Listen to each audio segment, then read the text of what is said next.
He was a proud millionaire who laughed. Not even God can make me poor. But when he lost everything, the person who saved him was the last one he ever expected. Stay tuned because you're about to watch a beautiful story and find out what happened next. Hello, family. Welcome to Tales Haven. Kindly subscribe to my YouTube channel for more beautiful stories. Thank you as you do so. Sit back, relax as we dive into the story. Adrian Cole was a man who carried himself like the world belonged to him, and in many ways it did. At just 38, he had turned a small real estate company into one of the most powerful empires in the country. People said his business brain was unmatched, but so was his ego. Every step he took was deliberate, as if the floor itself should be grateful he walked on it. His black tailored suits fit like they were sewn onto his skin. His watch wasn't just gold. It was a custom piece worth more than most people's houses. He spoke with a voice that was deep, confident, and often cutting. Adrian didn't just like winning, he needed to win. If someone dared to challenge him in business, he crushed them without mercy. If an employee made a mistake, he didn't correct them. He humiliated them, often in front of others. And when it came to women, he dated the most beautiful, high-profile ladies in the city but never stayed with them long enough for love to grow. Love, in his opinion, was for fools. Money, power, and control, those were the things that mattered. It was a crisp Friday night when Adrian arrived at the Grand Crown Hotel for a charity gala. The ballroom glittered with crystal chandeliers, and the scent of expensive perfume filled the air. Waiters in white gloves moved like dancers between tables, serving champagne in tall, fragile glasses. The event was meant to raise funds for a children's hospital, but Adrian wasn't there for charity. He was there for business connections, and to make sure everyone saw him in his new limited edition sports car parked right at the entrance. As he stood near the stage, sipping his drink, an elderly preacher walked up to him. His suit was old but neatly pressed, and his smile was gentle. "Mr. Cole," the man said softly, extending his hand, "I've heard a lot about you. I just want to remind you, no matter how far you rise, never forget God in your success." Adrian didn't take his hand immediately. Instead, he looked at the man from head to toe, smirked, and then let out a laugh loud enough for people nearby to hear. "Old man," Adrian said, his voice dripping with mockery, "not even God can make me poor again." The words hung in the air like a heavy cloud. A few people gasped. Others exchanged glances. Some shook their heads. The preacher's smile faded, but his eyes stayed calm. "Be careful with your words, son," he said quietly. "Pride is a dangerous thing. It can bring down the mightiest of men." Adrian stepped closer, lowering his voice just enough to make it personal. "Pride is for the weak? No. Pride is what got me here. Faith is for those who have nothing." He walked away without looking back, leaving the preacher standing there in silence. That night, Adrian spent hours talking to investors, charming business leaders, and exchanging cards. Everywhere he went, people laughed at his jokes, nodded at his opinions, and acted like they were honored to be in his presence. By midnight, he had closed a deal worth millions, all while ignoring the charity auction happening on stage. When asked to donate, he waved it off with a polite but dismissive, "I'll think about it." As he drove home in his sports car, the city lights reflected off the windshield, and he smiled to himself. Life was perfect. Business was booming. His bank accounts were overflowing. In his mind, nothing and no one could take that away from him. Not luck, not the economy, and certainly not God. Little did he know, the same arrogance that made him feel untouchable was the very thing that would lead to his fall. But before he could even reach his front gate, his phone buzzed. It was Maya, his CFO. "Adrian, we have a problem," she said, her voice tight. "Handle it," he replied flatly, not in the mood for late-night issues. "It's not that simple. One of our biggest investors just pulled out of the Riverside project. They're claiming the market is unstable." He laughed. "Unstable? We're the market, Maya. Find someone else." He ended the call without letting her finish. To him, problems were like flies, a quick swat and they were gone. 2 days later, the first newspaper headline appeared. Coal Enterprises faces investigation over land dispute.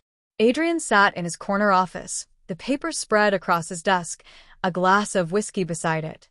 He waved it off when his assistant asked if it was serious. "They've been trying to bring me down for years. It's nothing." But the calls kept coming. Banks wanted to review agreements. Clients began postponing meetings.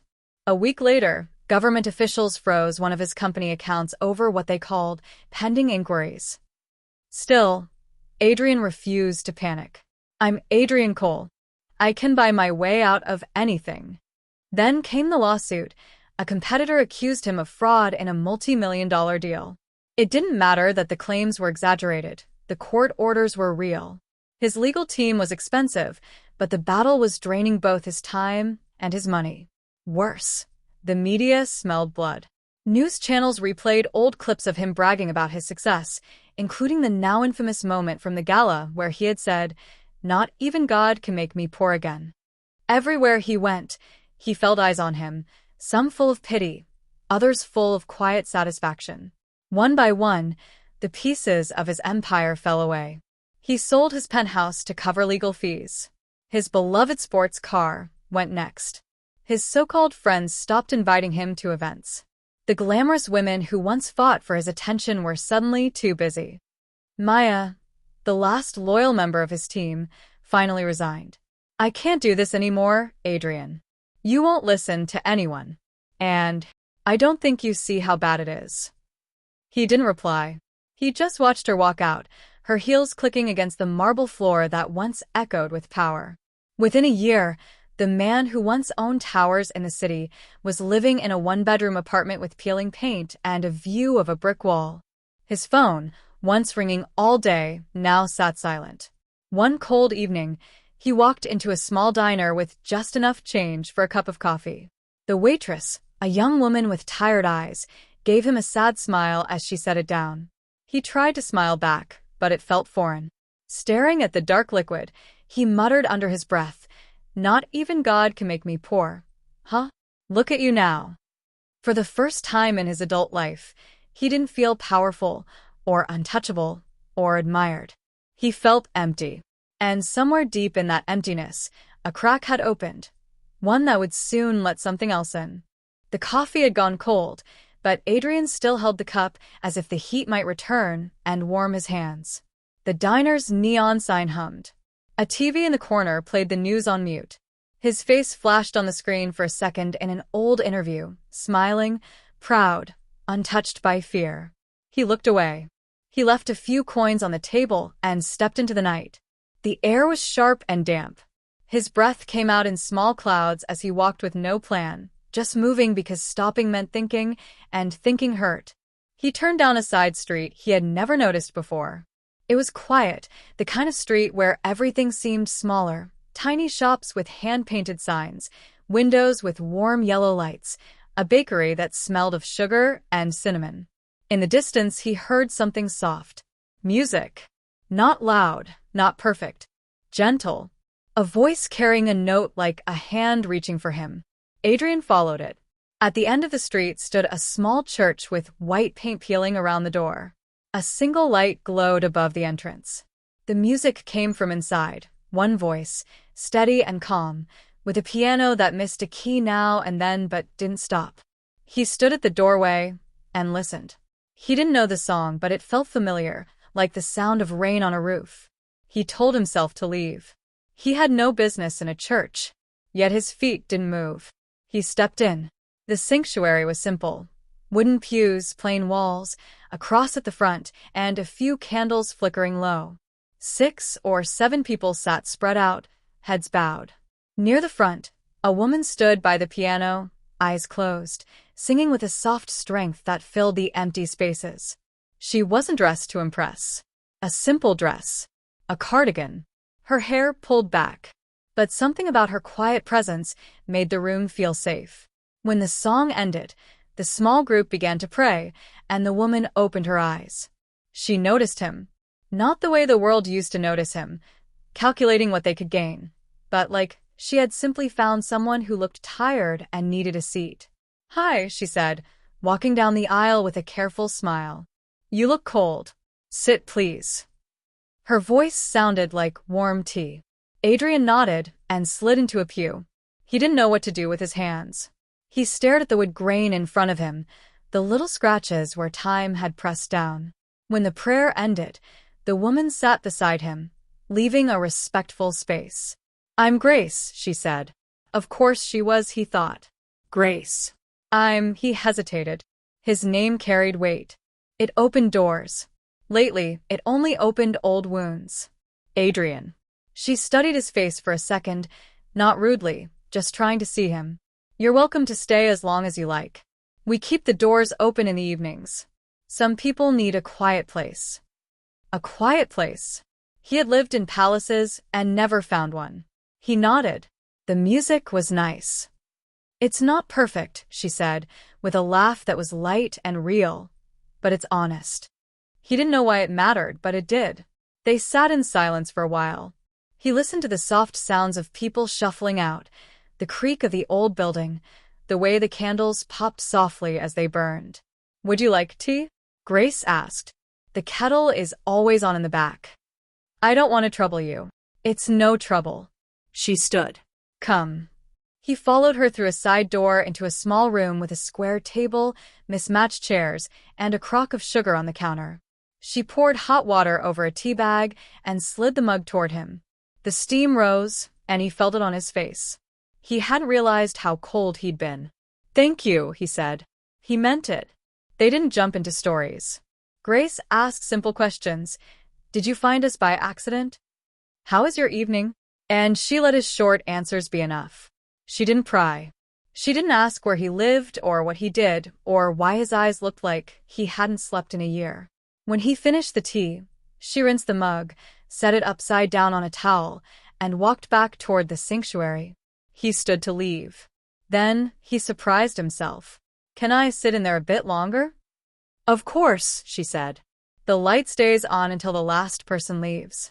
He went back to the pew and sat in the same place, hands folded, eyes on the floor. He didn't pray. He didn't know how anymore. He just breathed and let the music, the memory of it, settle his heart.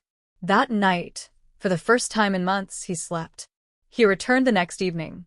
He told himself it was only for the tea, or the quiet, or maybe the music. He didn't tell himself the truth. He came because it was the only place where he didn't feel like he was disappearing. Grace greeted him with the same small smile.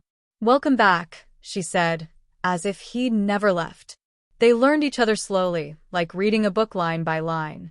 He learned that she volunteered at a small community shelter 3 blocks away, the kind of place that served hot meals, handed out blankets, and remembered names.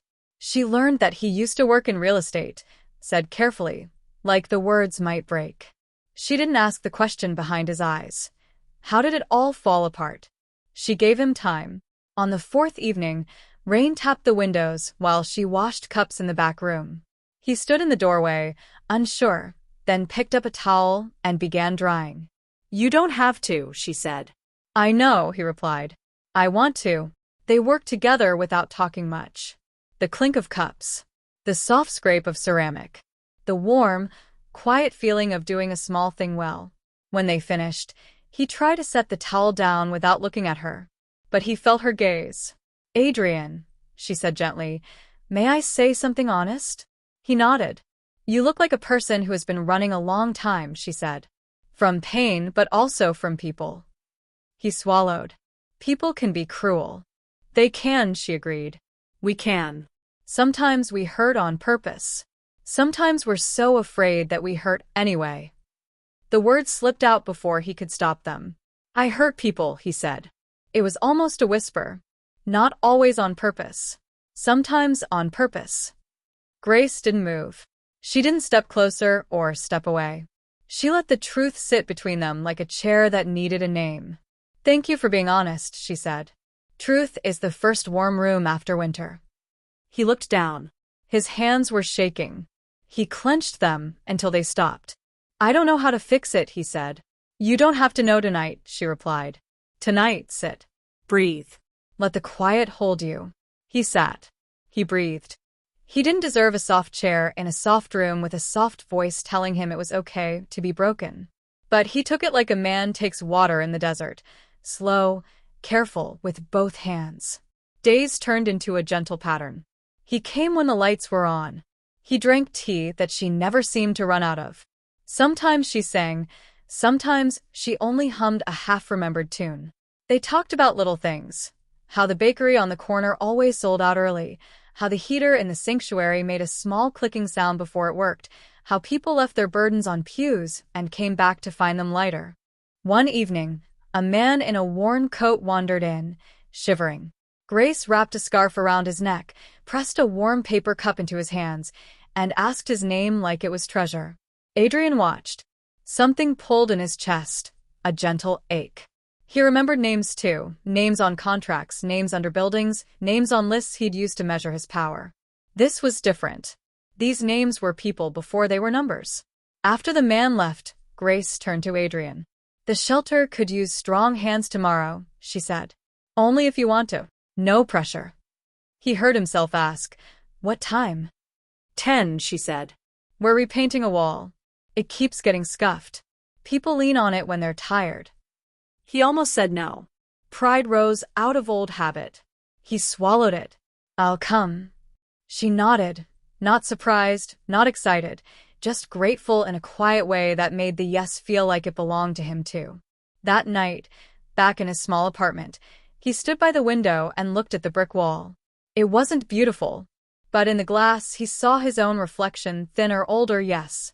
But there was something new around the eyes. Not brightness. Not yet. More like space. Room for light to come in. He lay down without the TV, without the noise. The silence didn't scare him as much. He woke before his alarm.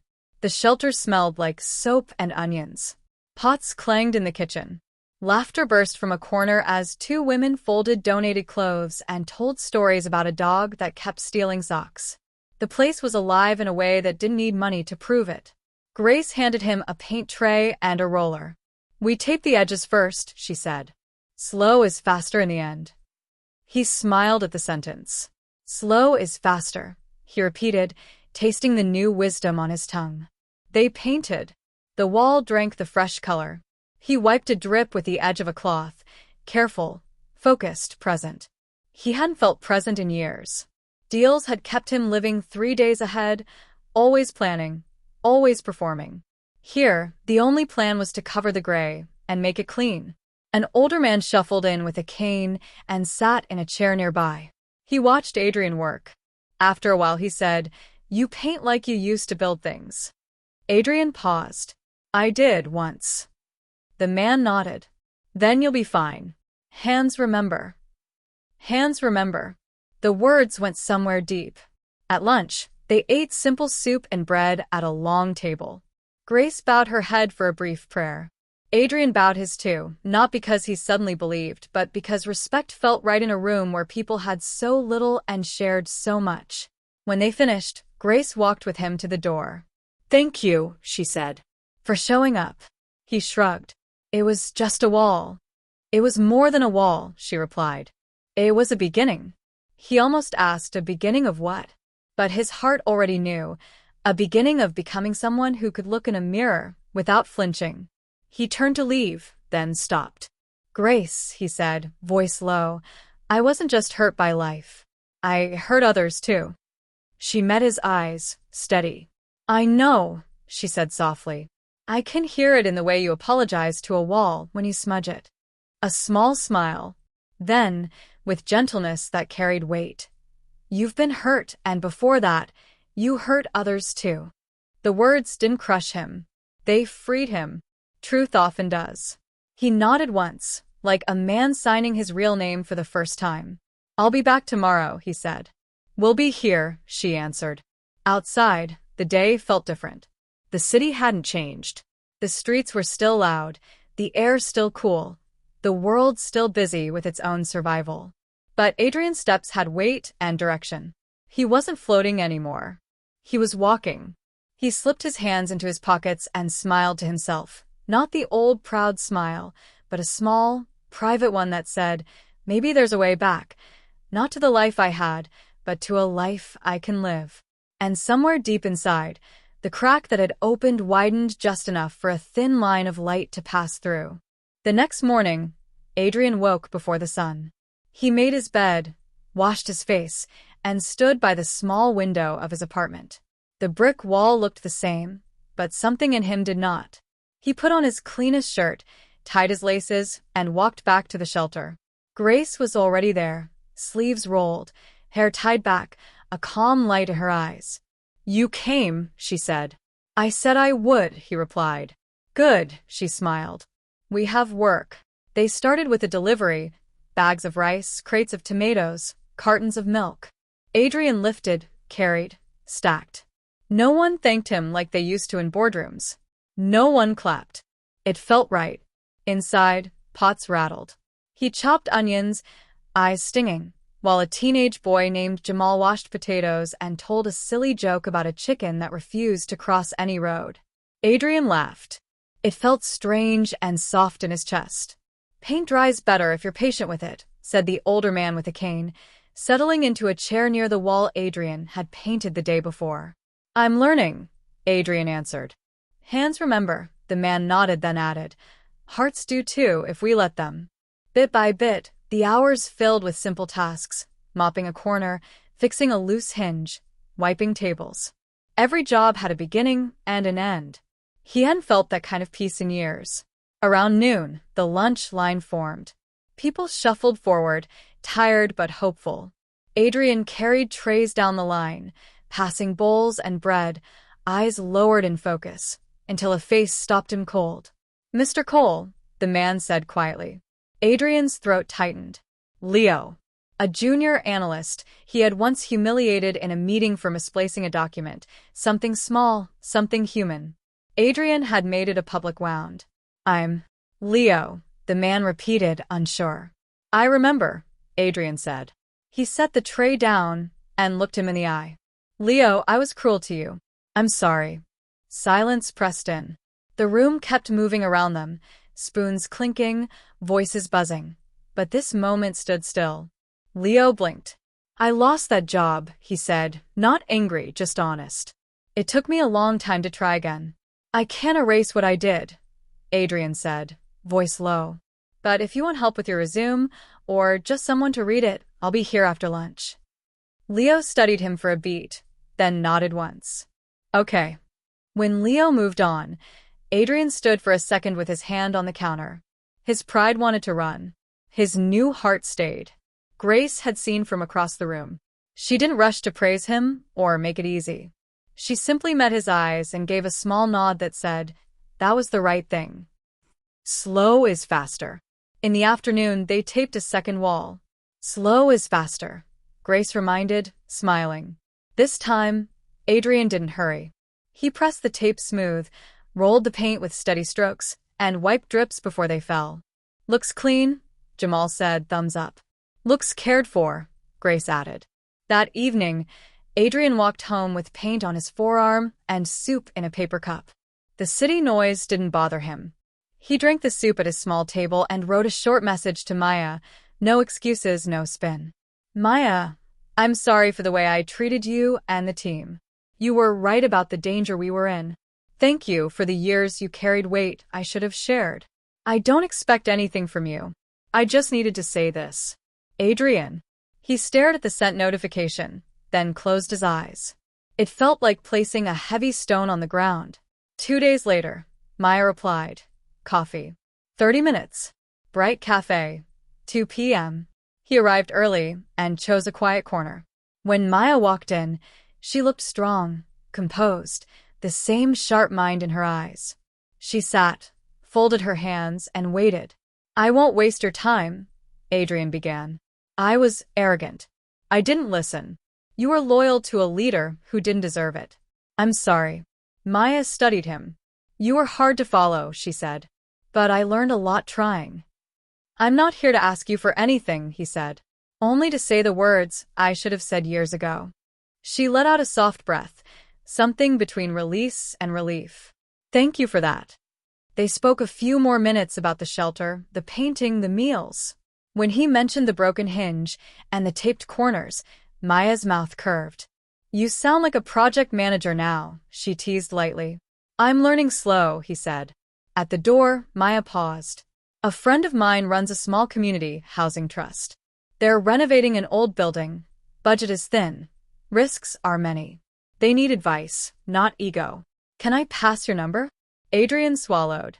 The old him would have asked for fees, control, recognition. The new him said, "Yes. I can help. Pro bono if needed." "Good," Maya replied. "I'll connect you." She hesitated, then added, "I hope you keep going, Adrian. For your sake." "I will," he said, and meant it.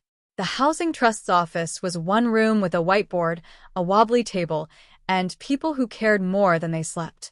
They unfurled drawings, budgets, and lists twice as long as their funds. Adrian rolled up his sleeves. "Let's start with the roof. If we stop the leaks, we stop the rot. Then we can schedule rooms floor by floor." He trained a few volunteers to read plans. He called suppliers and asked for fair prices instead of favors.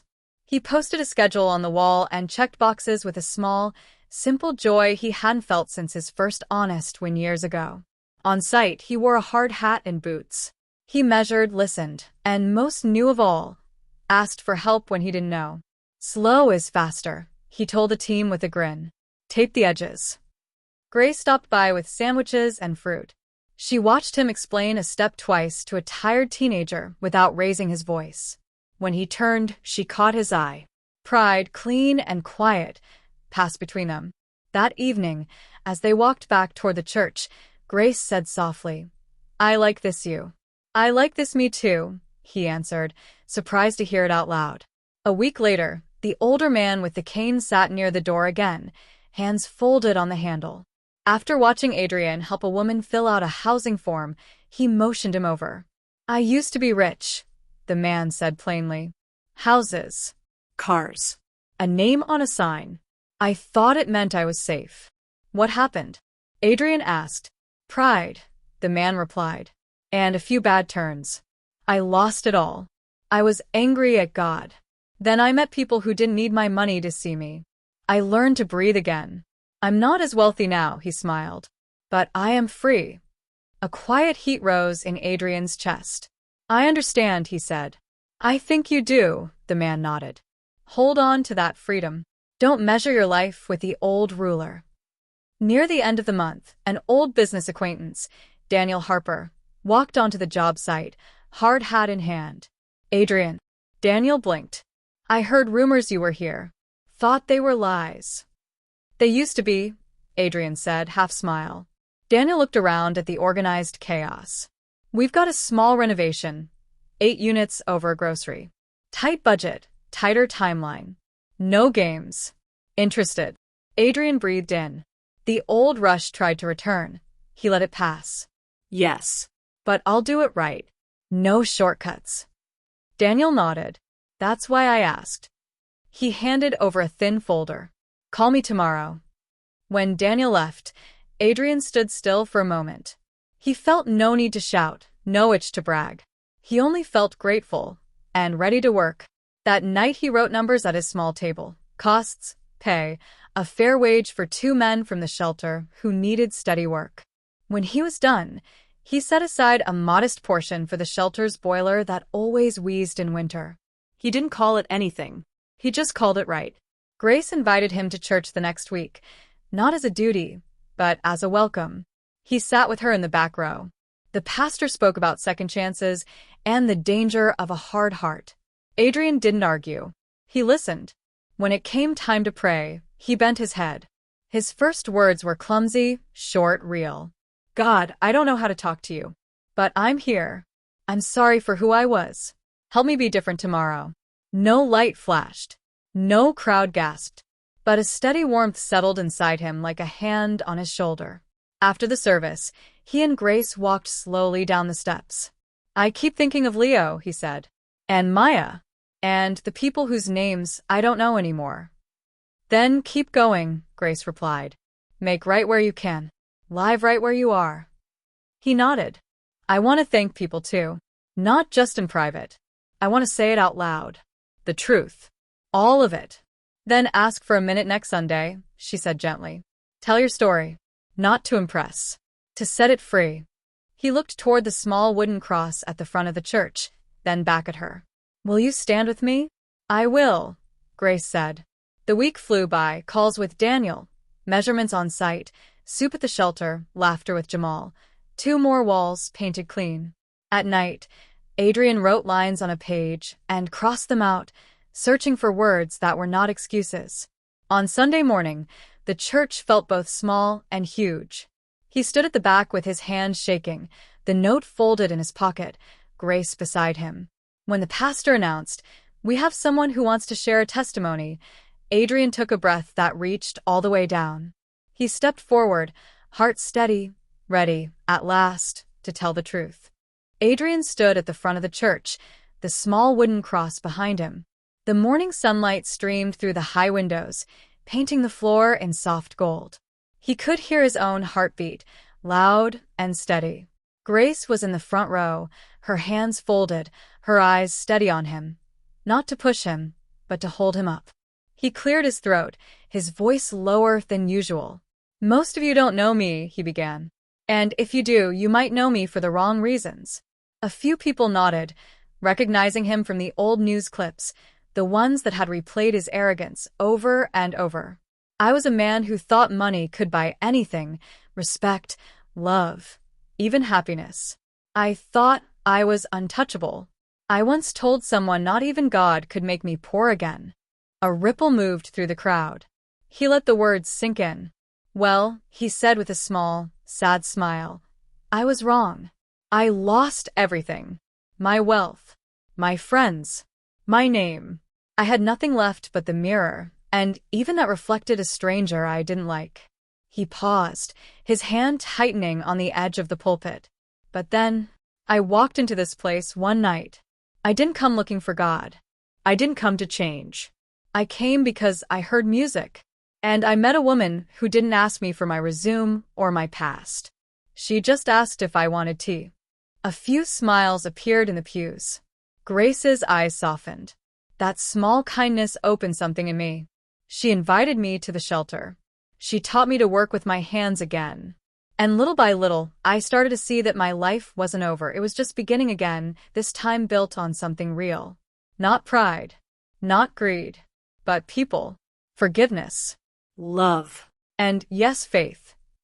He looked down for a moment, steadying his breath. I'm not as rich as I once was. Maybe I never will be. But I have peace now. I have purpose. And I have someone who stood beside me when I was at my worst and never walked away. He turned to Grace, his voice catching. Grace, you found me when I was broken. You didn't try to fix me with words or money. You just gave me space to breathe until I could find my own steps again. And now, I don't want to take another step without you. Gasps filled the room as Adrian reached into his pocket and pulled out a small velvet box. He opened it to reveal a simple but elegant ring. Nothing flashy, but full of meaning. Will you marry me? He asked, his voice trembling. Grace's hand flew to her mouth, tears streaming down her cheeks. She nodded. Yes. Yes, I will. The congregation broke into applause. Some were crying. Even the old man with the cane wiped his eyes and muttered, Hands remember, hearts too. The wedding was small, held right there in the same church where they met. Adrian wore a plain suit, Grace a simple white dress.